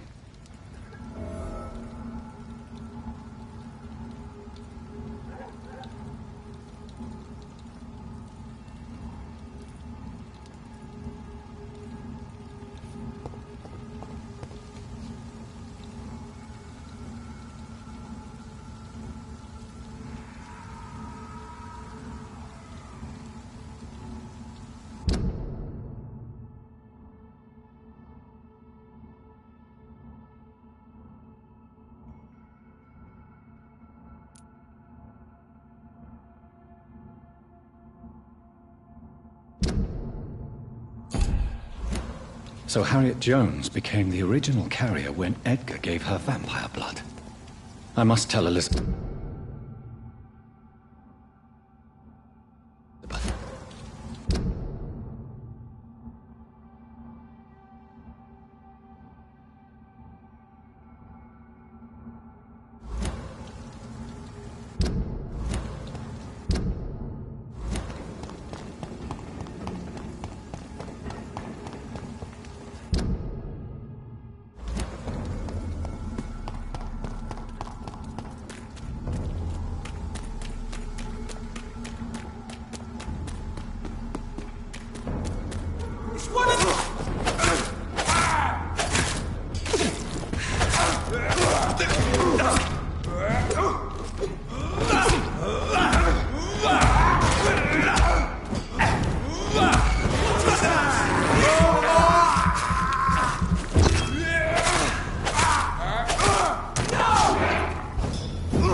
feeble! You cannot win this!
What are the guards trying to... Good evening, Jonathan Reed. Can I help you in any way?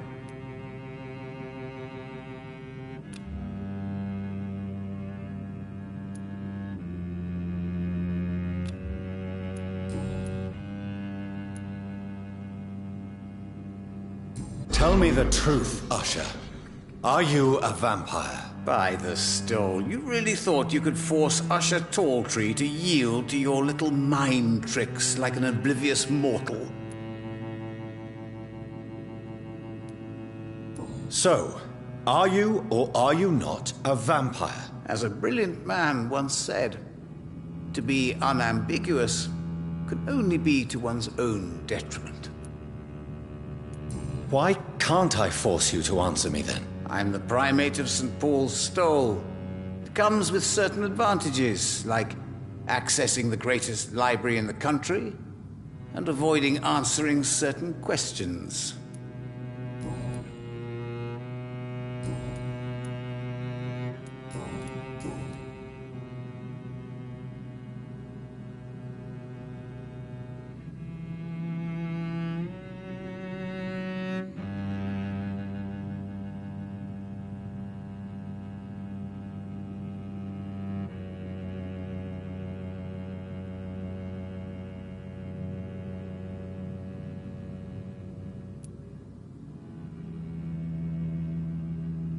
I found your notebook. The one the guard of Prewan stole from you. And you brought it back to me. That's excellent news, Jonathan. Were you able to keep yourself from reading it? No. Ah, the oldest temptation of all. If Pandora herself did not pass the test, I suppose I should not blame you for your curiosity. So you're not angry with me? Why should I be? To live is to make choices, Jonathan. And you made yours. Now give it to me, please.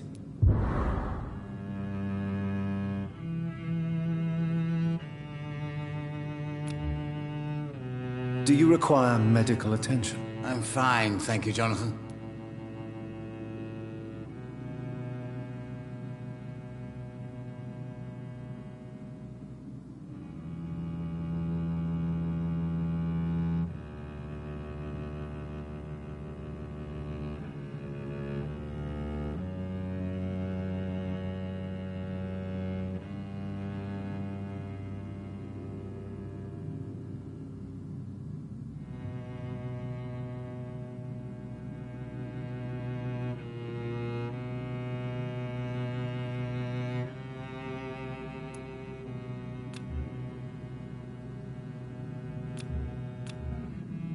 Goodbye, sir.